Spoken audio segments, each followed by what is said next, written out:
Ethiopia is gearing up towards its all-inclusive national dialogue. What's the psychological makeup of Ethiopians for this national dialogue?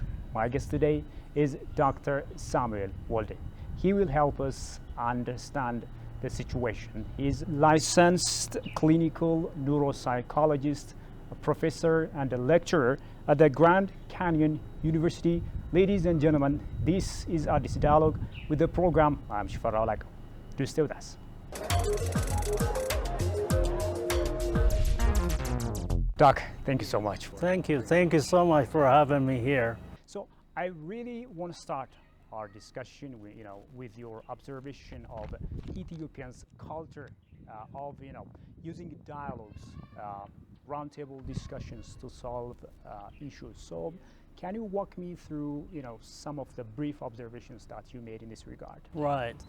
This is a tricky question when it involves Ethiopians and Ethiopian culture as far as communication or dialogue or compromise goes.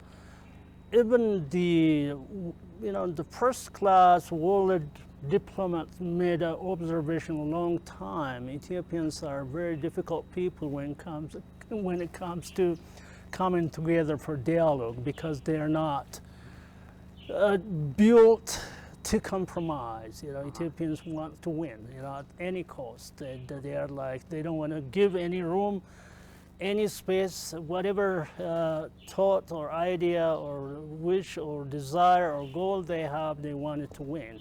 So the winning sense, the winning spirit is there in Ethiopians' culture, and I always say that was very beneficial when we fought the foreigners who came to invade our territory and our national interests. Long time ago, There is this defiance. grandfathers and even our forefathers, they fought because they didn't want to give any room to invaders. So that the winning spirit, wanted to overtake things. It's good in that sense, but when it comes to communication and dialogue and compromise, Ethiopians like that kind of art. Okay. So, that's what makes it difficult for Ethiopians to come together and find a common ground in spite of their personal or group interests. So, in that regard, our culture needs to be developed as far as understanding, okay, I have my own interest and you have your own interest. Let's come together and find what is bigger, what is effective, what is in the long run going to be good for all of us as a group and as a nation. So as far as the Ethiopian culture, people have that tendency not to let others to come and meet them in between. So that sense of winning, I'm going to invade, I'm going to accomplish that greatness at the expense of the other person. The winning in Ethiopian context seems like I'm going to be a winner when you lose.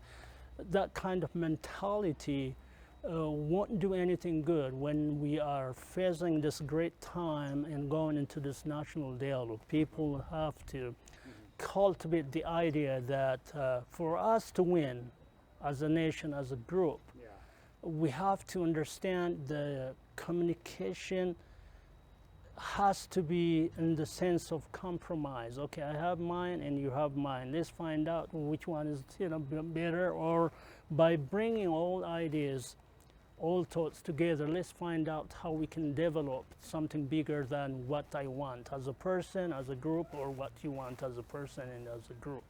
Okay. So that's kind of a tricky thing, as far as the Ethiopian culture and communication or negotiation goes. So we have a long way to go, but I think we have a good start to build on. When is communication done or achieved, or for communication to take place, what must be there? I think that's a great question, Shifaro, and even the word communication involves community. Without a real, true community, there's no communication. For us to communicate, we have to commune. That's even the very word implies communication cannot happen by isolation. Communication is not a one-way street. even the word commune, in order for me to commune or communicate, I have to accept it happens within the context of community. So understanding that really solves a lot of problems.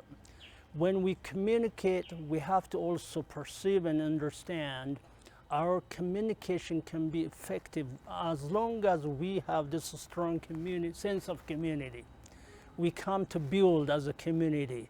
We come to further our interest as a community instead of individual interests. So for the communication to happen, first understanding of the very foundation, the communication arises out of the community. Okay. All right? Yeah. Comes out of the commune. When that happens, the thought intercourse, the give and take, art will take place easily. So when we think about communication, for the communication to be effective, we have to also understand it takes two people, two groups. It is not like, in the case of communication, we cannot say, I am the speaker, I'm the one dispensing the knowledge, everything has to come out of me. Your job is to sit and listen and go with what I gave you. That's not communication. That's just addressing, a thought and kind of bringing this top-bottom kind of approach. Yeah, that's the one way. For effective communication to be done, there should be understanding, okay, I give and I receive. I share, I speak, and I take time to sit down and listen to you. And effective communication won't happen unless there's a feedback loop in the process. Okay. So my communication, for me to say my communication is done, I have to wait and listen the response and get the feedback from others. So that's what communication means and what effective communication looks like. It's not like one-way street. There should be a feedback. The reason for that is whatever I say, I send signal, yeah? Exactly. I say the word. The interpretation is in your mind. Whatever I say, I don't know how you perceive my communication and speech or engagement. It is you who's going to make that sense of, understanding, because the meaning is in your mind. Mm-hmm. So for me to say, what, I have an effective communication, I have to listen from you as well. I have to understand whatever I say, what kind of sense it gave you. So for me to have this kind of respect, it's not only me or knowledge comes out of me and goes one way, but for me as an effective communication, I have to acknowledge there should be a feedback, there should be a response, there should be a time where I sit back and understand how my communication affected you. When that happens, the sender sends the signal, the receiver send back the feedback. When we have that kind of feedback loop, then we say the communication was effective. So first of all, the communication comes out of the community. Mm-hmm. All right, for effective communication to be done, there should be sense of community, sense of unity, sense of us instead of us versus them. That's the foundation. The second one is communication is not done unless I receive your feedback, I receive your reaction, I receive your response. As I said, whatever I say, that get the meaning in your mind, in your head, based on your experience, based on your previous understanding, based on how you perceive yourself in your environment. You give meaning to my communication, and I have to sit back and wait for your feedback. So that's just how effective communication takes place. Thank you, Professor, for that wonderful explanation. Now, as you know, Ethiopians are, gearing up toward the first of its kind, all-inclusive national dialogue. So what should Ethiopians bring along with them, and how should Ethiopians kick off this much anticipated national dialogue? I congratulate all Ethiopians to be on the verge of getting involved in the nation's building and future, construction. And it's a great thing because everybody has value, yeah? Everybody has their voice. So without involving the nation and giving everybody a chance to speak about their vision of the country, to speak about their grievance and disappointment that happened in their life and in history, you cannot ignore that aspect of the personal experience, the family, and the generational experience. So it's a great time, to address the grievance, to address their vision and interest, what they would like to see happening in their life and the nation. So this is a great opportunity. My fear sometimes goes to, I hope this idea won't be hijacked by political interest and some people, even the government. So that's just the foundation, the very good time. And I encourage people to get involved. And this is, as you said, once in a lifetime as far as the Ethiopians and their history concerned. So with that comes, a great responsibility as well, Absolutely. Privilege, of course, appointed time, of course, very historical moment, of course, but it comes with a lot of great responsibility for Ethiopians to treat it that way. Sometimes there are great ideas, great initiatives, but they don't go anywhere because of the application and the individual's participation and the idea being hijacked by people and there's some interest. So the responsibility is to understand the time and to get involved and to protect this idea from being hijacked. How do they do that? The idea has to come from instead of up down, the bottom up.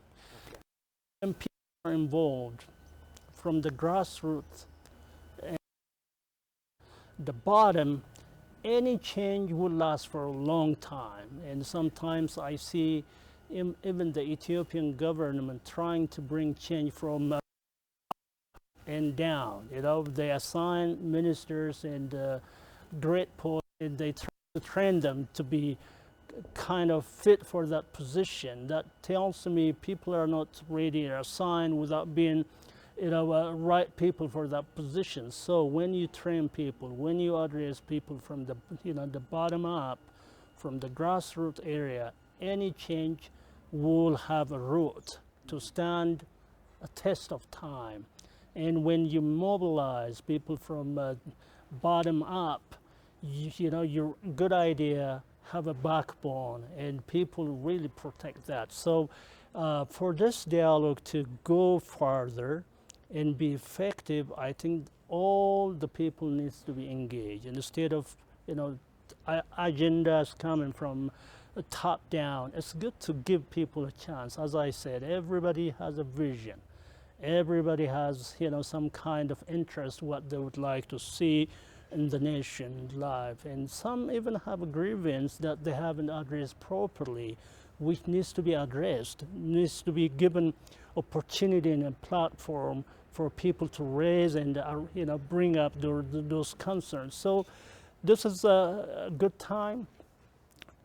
The protection from people's standpoint should be there, because I think a lot of groups, a lot of political agenda, a lot of sentiment here and there are waiting to seize the moment and hijack this great initiative for their own interests. So the people have to get involved from the bottom down, and also to understand, as they come and get ready for this great opportunity, as I said, people, when they come to talk, they have to be also coming with understanding the other person also have their vision, their interest, We have to be respectful. Otherwise, it's going to be like a turf war, you know, and for the negotiation to go further, for this great initiative to become like a foundational work for the nation building, the groups, individuals, regions, interest, they have to come with understanding, okay, I have mine, and the other person also, they have their own. You know, as much as I would like to speak about my interest and what I see as a vision from my end, I also have to be disciplined and respectful to listen to the other group.